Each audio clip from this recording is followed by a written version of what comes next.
Primera de Corintios, capítulo 8, todo el capítulo. Escribe Pablo: ahora, con respecto a la pregunta acerca de la comida que ha sido ofrecida a ídolos, es cierto, sabemos que todos tenemos conocimiento sobre este tema. Sin embargo, mientras que el conocimiento nos hace sentir importantes, es el amor lo que fortalece a la Iglesia. El que afirma que lo sabe todo, en realidad no es que sepa mucho, pero la persona que ama a Dios es a quien Dios reconoce. Entonces, ¿qué acerca de comer carne ofrecida a ídolos? Pues sabemos que un ídolo no es en verdad un Dios y que hay solo un Dios. Puede que existan esos llamados dioses tanto en el cielo como en la tierra, y algunas personas, de hecho, rinden culto a muchos dioses y a muchos señores. Pero para nosotros hay un Dios el Padre por quien todas las cosas fueron creadas y para quien vivimos, y hay un Señor, Jesucristo, por medio de quien todas las cosas fueron creadas y por medio de quien vivimos. Sin embargo, no todos los creyentes saben esto. Algunos están acostumbrados a pensar que los ídolos son reales. Entonces, cuando comen un alimento que fue ofrecido a ídolos, lo consideran adoración a dioses verdaderos y violan su débil conciencia. Es cierto que no podemos obtener la aprobación de Dios por lo que comemos. No perdemos nada si no lo comemos, y no ganamos nada si lo comemos. Pero ustedes deben tener cuidado de que su libertad no haga tropezar a los que tienen una conciencia más débil. Pues si otros te ven, con tu conocimiento superior, comiendo en el templo de un ídolo, ¿acaso no se sentirán alentados a violar su conciencia al comer un alimento que se ofreció a un ídolo? Así que a causa de tu conocimiento superior se destruirá a un creyente débil por quien Cristo murió. Cuando ustedes pecan contra otros creyentes al alentar a hacer algo que para ellos está mal, pecan contra Cristo. Por lo tanto, si lo que como hace que otro creyente peque, nunca más comeré carne mientras viva, porque no quiero hacer que otro creyente tropiece. Pues hasta aquí el capítulo 8. Vemos este capítulo en dos partes. Por un lado, se destaca el amor por encima del conocimiento en los versículos del 1 al 3, y luego ya los versículos del 4 al 13 tratan la libertad personal y la conciencia débil. En los versículos del 1 al 3 vemos que empieza el capítulo 8 tal y como comenzó el capítulo 7. Es decir, el apóstol Pablo se ve la necesidad de responder preguntas que entendemos, presuponemos, que los corintios habían escrito en algún momento previamente a Pablo. En el capítulo 7 habló sobre el matrimonio, la soltería y otros asuntos relacionados también con las relaciones entre parejas. Y ahora en el capítulo 8 vemos el asunto de las carnes sacrificadas a ídolos. El autor empieza confirmando que en verdad muchos tienen un conocimiento avanzado sobre este tema, dando a entender que para ellos pues, prácticamente no habría nada que decir al respecto porque ya saben cómo son las cosas. Pero hay otros que no tienen ese conocimiento superior, o peor aún, que quizá tienen ese conocimiento, pero desgraciadamente tienen ese conocimiento y aplican ese conocimiento sin amor. Y el conocimiento sin amor envanece. Genera, pues desgraciadamente, luchas y divisiones entre los hermanos, principalmente porque cada uno piensa que su opinión es la verdadera. Desde luego, en estos versículos del 1 al 3, donde se marca ese principio de que el conocimiento debe estar acompañado por el amor, nos muestra lo que en su día vimos con el Concilio de Jerusalén y lo que también aprendimos con la parábola de los dos deudores, que si recordaréis, esa parábola básicamente nos enseña que aquellas personas que han experimentado el amor y el perdón de Dios son las que verdaderamente se ven capaces de amar y perdonar al prójimo. Por tanto, conforme seas más consciente de todo el amor y perdón que tiene Dios por ti, más posibilidades tendrás de amar mejor a tu prójimo. Sin embargo, pues, la aplicación de esa parábola ante ese fariseo que le invitó a su casa a Jesús y la mujer que entró, que probablemente sería pues prostituta y demás, pero que aún así se había arrepentido de su vida y estaba mostrando su respeto, su adoración y su fe por Jesús al traer ese perfume en frasco de alabastro y demás, pues ahí nos damos cuenta de que esa mujer había entendido que Jesús era su Señor y Salvador. Esa mujer había entendido que pese a todos los pecados que había realizado en su vida, Cristo le perdona sus pecados. Sin embargo, el otro líder fariseo, en su orgullo, no tenía en valor la persona de Jesús. De hecho, incluso le llega a juzgar, diciendo, si este hombre verdaderamente fuese profeta, sabría quién le está tocando, ¿verdad? Pues en definitiva, hermanos, esto también se ve reflejado en el Concilio de Jerusalén. Ahí vemos cómo ciertos creyentes que todavía no han comprendido el perdón y el amor de Dios en profundidad intentan imponer o aplicar normas, conocimientos, leyes sobre los cristianos gentiles. Quieren que de algún modo ellos guarden normas que ni ellos mismos han podido guardar, ni tampoco sus antepasados, como bien expresó el apóstol Pedro cuando intervino en ese concilio de Jerusalén. Marcado este principio entre los versículos del 1 al 3, ya vamos a la segunda parte, que es de los versículos 4 al 13. En relación a la comida ya sacrificada a los ídolos como tal, el apóstol enseña lo que muchos ya saben, que ningún ídolo, ninguna deidad pagana de este mundo es real, que solo hay un Dios y Señor verdadero, el cual ha creado todas las cosas y por quien todas las cosas subsisten. Ya sabéis, Dios no solamente creó todas las cosas y se desentendió de ellas, sino que gracias al cuidado continuo de Dios, la creación sigue adelante y el ser humano, aún pese a su pecado, puede relacionarse con Dios a través de Jesús. Vemos con todo esto, hermanos, que al final el apóstol Pablo quiere atender a un caso de división fuerte en la iglesia de Corinto. Pablo se da cuenta de que hay personas que no tienen ningún problema con comer alimentos sacrificados a ídolos porque saben que esos ídolos no existen y saben que todo lo que está puesto delante del Señor y que se hace para el Señor pues está bendecido. Pero sin embargo hay otros creyentes, neófitos, inmaduros, que de algún modo se escandalizan al ver cómo el hermano tal o cual pues está comiendo carne sacrificada a ídolos e incluso, como leemos a partir del versículo 9 y 10, incluso no solamente come esa carne sacrificada a ídolos, sino que incluso es capaz de comer esa carne sacrificada a ídolos en el templo, a ese dios pagano, ¿vale? Un ejemplo muy básico, a ver, para aplicarlo hoy sería, no solamente, es decir, imaginaos, ¿no? Soy un hermano que cree que el creyente no debe consumir nada de alcohol y que no debe ir ni a los bares, ni a las discotecas, ni a ningún tipo de lugar recreativo o lúdico donde se sirva alcohol. Pues para mí sería un escándalo ver a mi hermano tomando una caña, por ejemplo, y que además encima se lo toma en un bar, ¿verdad? Pues algo así sería la situación en este caso.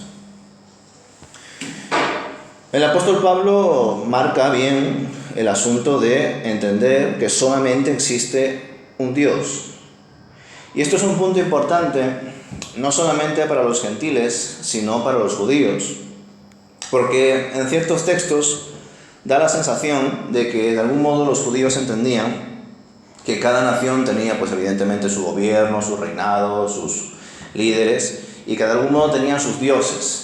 Entonces el pueblo de Israel a veces da la sensación de que veían a Yahvé como su Dios, el Dios de su nación, el que liberó a su pueblo de la esclavitud en Egipto, el que le dio la tierra prometida, etcétera, etcétera.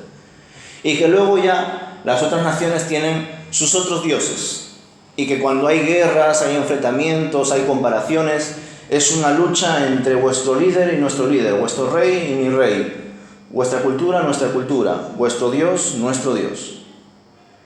Y por supuesto eso era un error.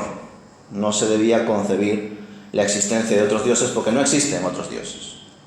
En todo caso, lo que podríamos entender detrás de todo eso, incluso hoy, que detrás de los ídolos evidentemente no hay dioses reales, pero sí hay fuerzas malignas, espíritus malignos que de algún modo a través de esas idolatrías pueden engañar a muchos para que se mantengan atados o vinculados a esas prácticas.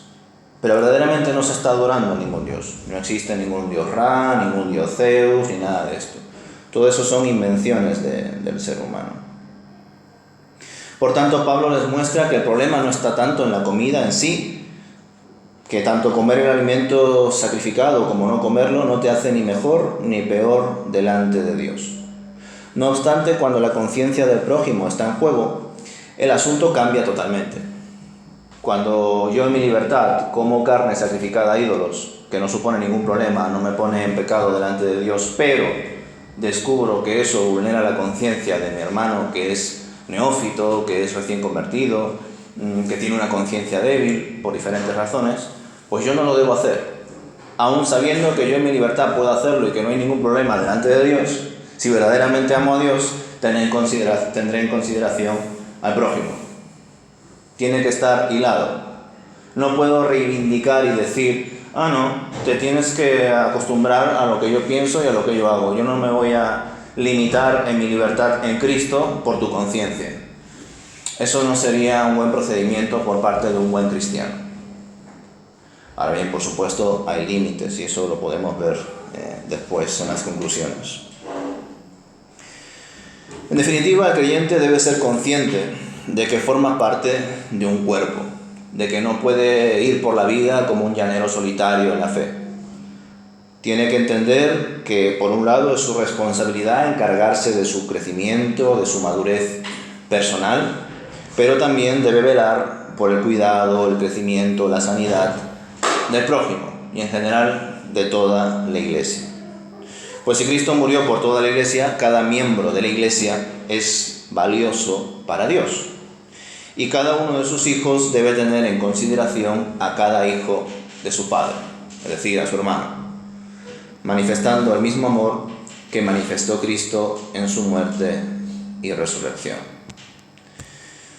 Dicho todo esto, que por un lado el capítulo es muy breve, muy corto, trata un asunto como tal de forma concisa, pero a la hora de buscar conclusiones y sobre todo aplicaciones se nos abre un abanico de asuntos que podemos tratar y discutir, ¿verdad? Lo primero que aprendemos de todo este texto es que, sin lugar a duda, el conocimiento conlleva a responsabilidades. Y cuando nos damos cuenta de que algo está mal y no lo hacemos, estamos pecando.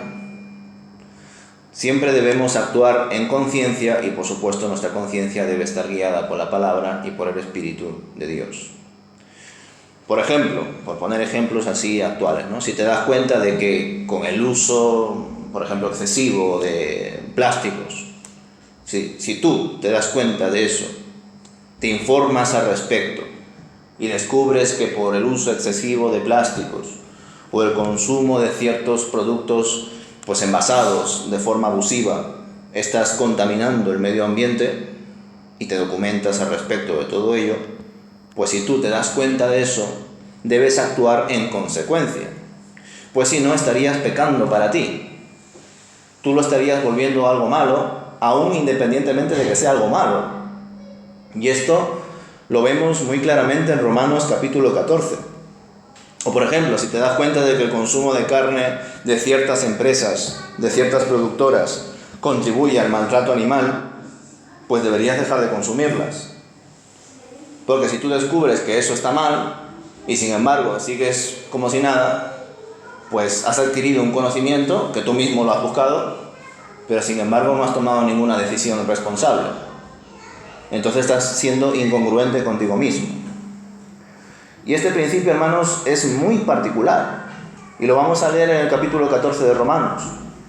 Porque se nos muestra que la duda también convierte diferentes acciones en un principio legítimas en pecado. Y esto es un asunto muy interesante.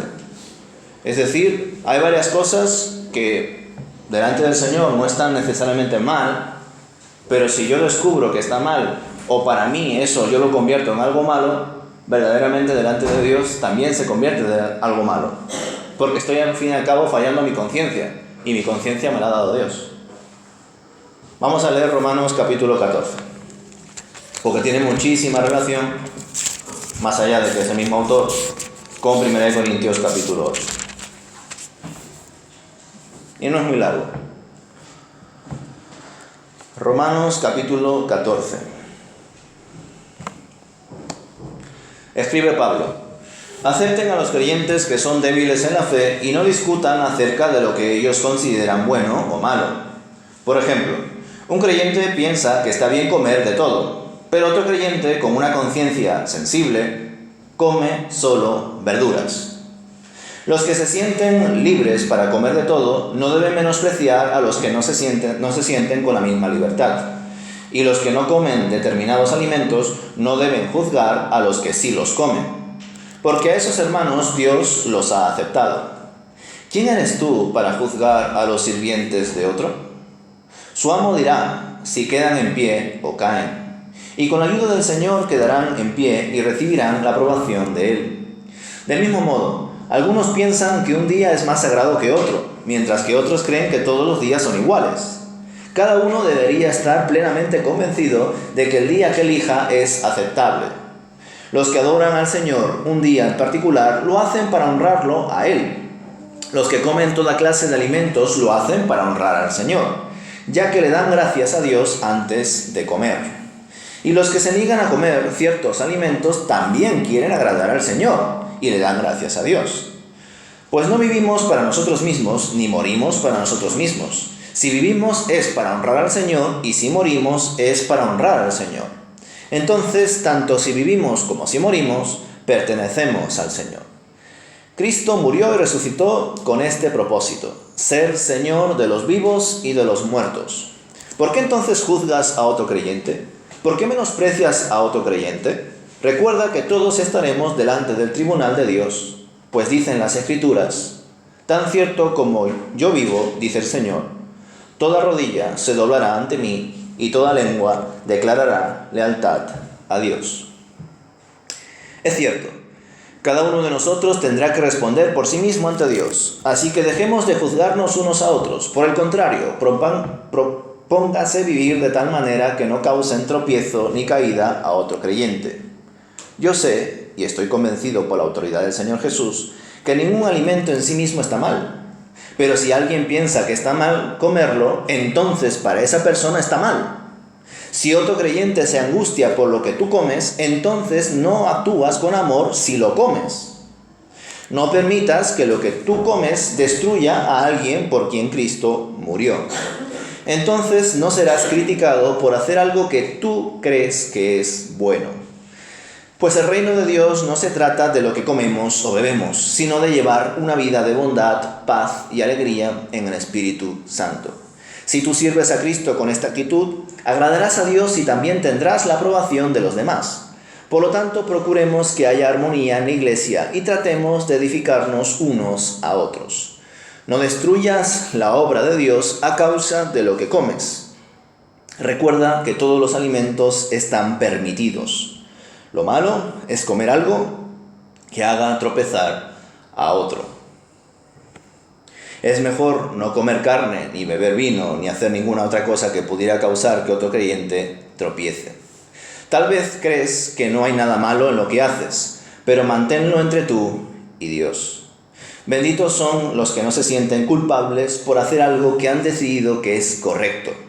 Pero si tienes dudas acerca de si debes o no comer algo en particular, entonces es pecado comerlo, pues no eres fiel a tus convicciones.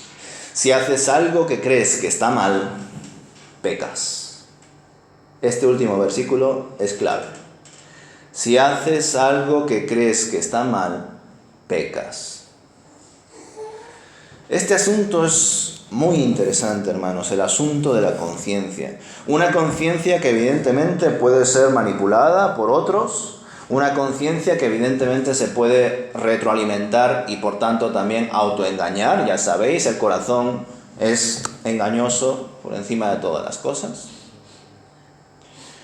Pero aún así, nosotros tenemos cierta libertad en nuestra conciencia, siempre y cuando esas acciones, esos pensamientos, no contradigan la voluntad y la palabra de Dios, y aún siendo acordes a la palabra y a la voluntad de Dios y a la libertad que Él nos da, si eso afecta a nuestro hermano, no lo hagas, al menos no delante de Él. Como veis, el Romanos capítulo 14 tiene muchísima relación con 1 Corintios capítulo 8.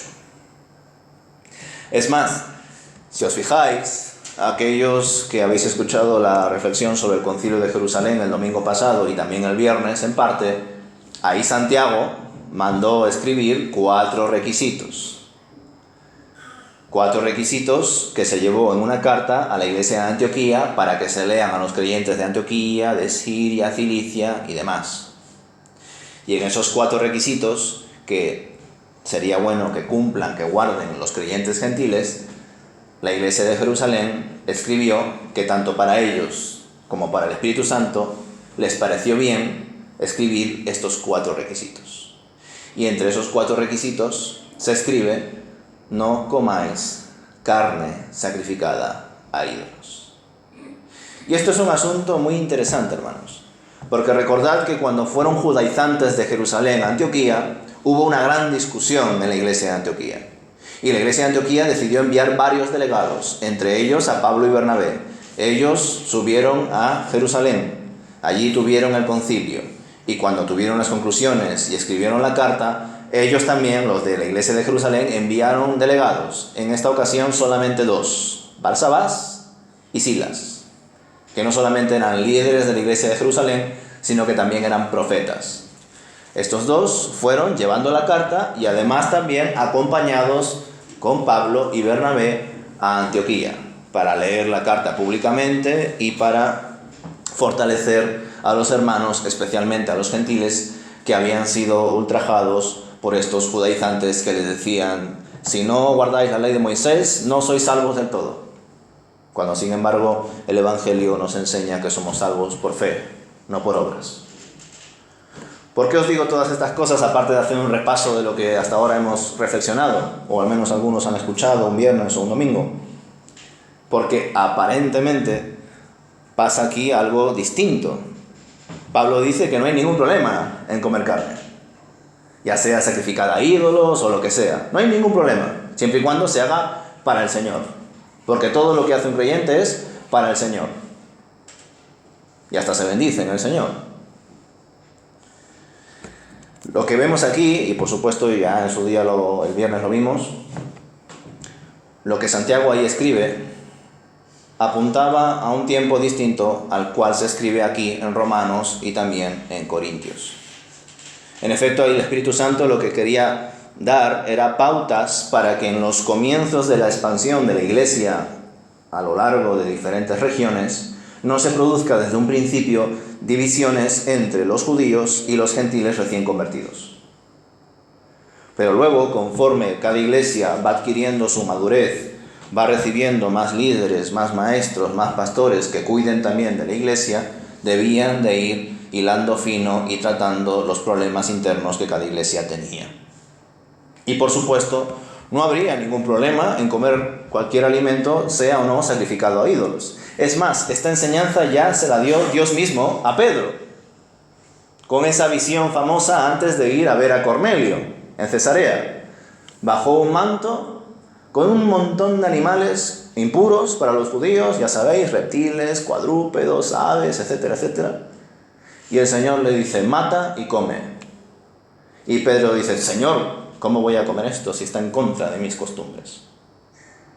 Y el Señor le enseñó que Él no puede llamar impuro a lo que Dios hace puro.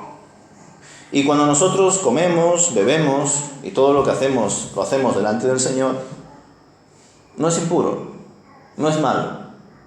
Siempre y cuando, por supuesto, no caigamos en las borracheras, en la gula y, en definitiva, en el despropósito de vivir por vivir, comer por comer, y etcétera, etcétera.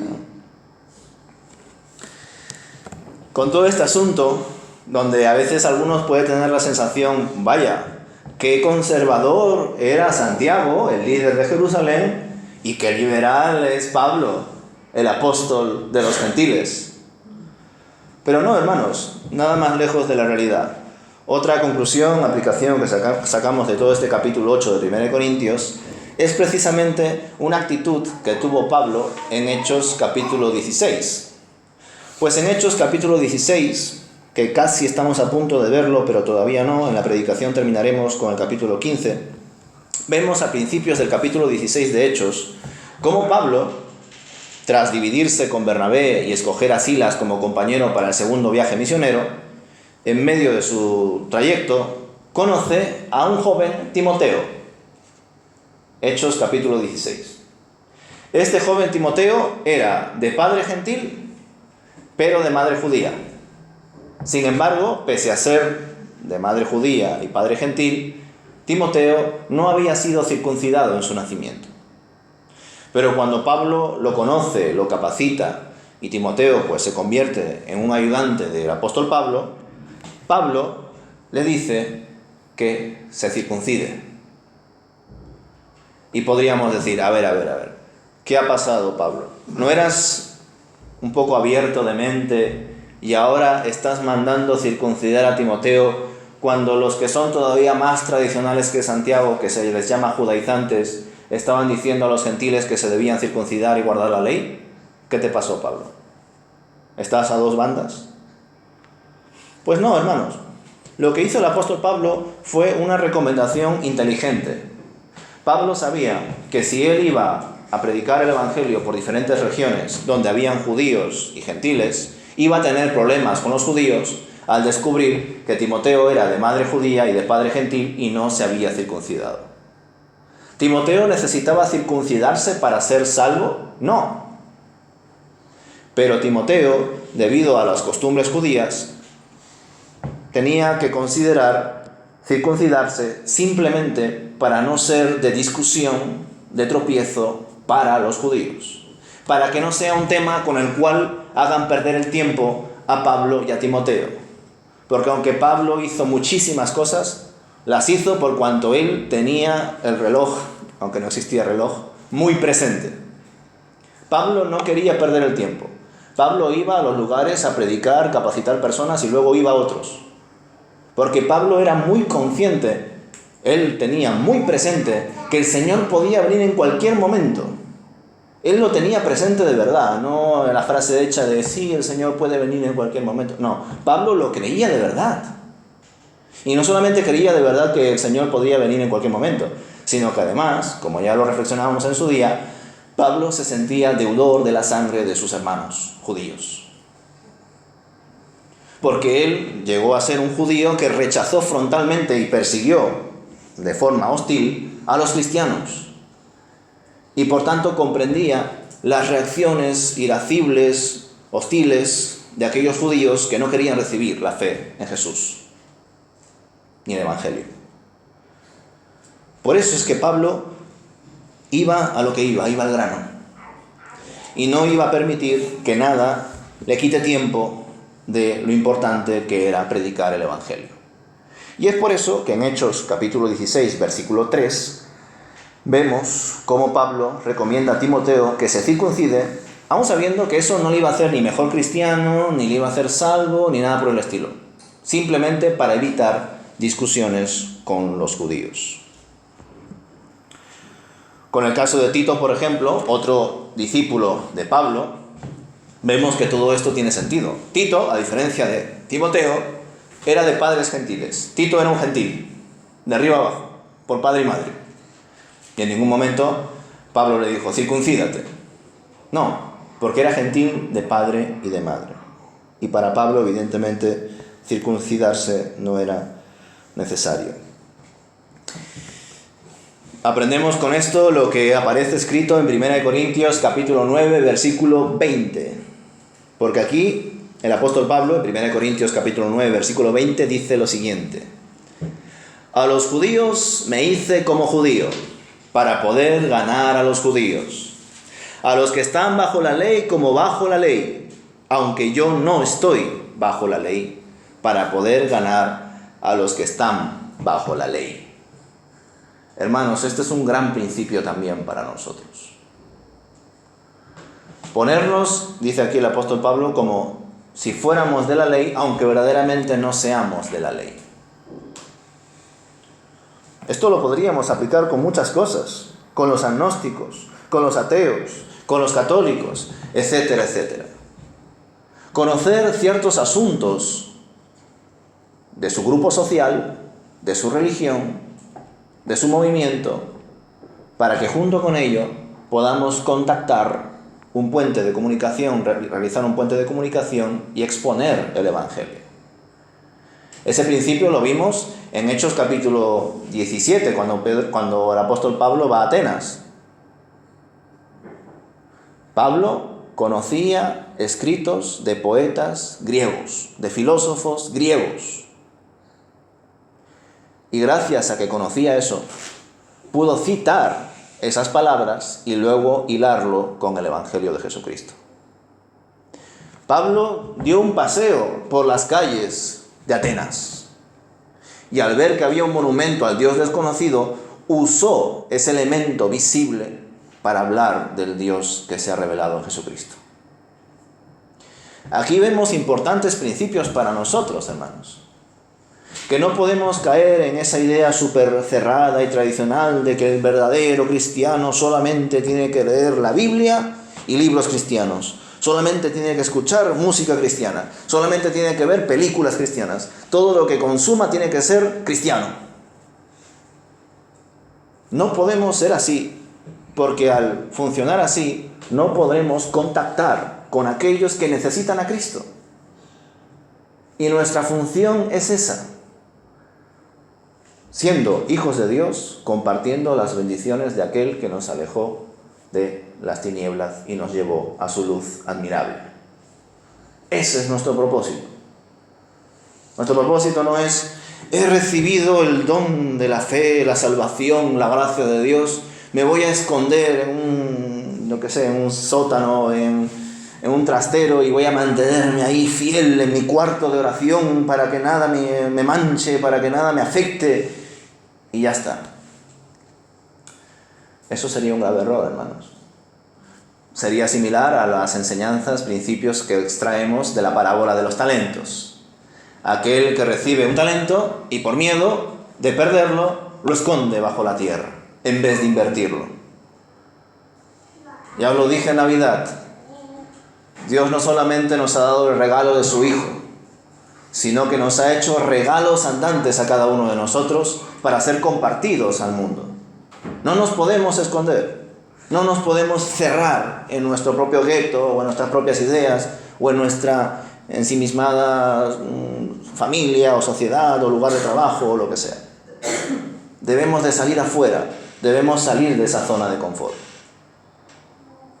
Y para ello, adquirir, por supuesto, las herramientas necesarias para cuidar de nuestra conciencia y de nuestro testimonio. En definitiva, debemos evaluar nuestras acciones y decisiones, hermanos. Y a la hora de entender la libertad en Cristo, tampoco podemos abusar de ella. Yo os planteo el principio que yo veo aquí.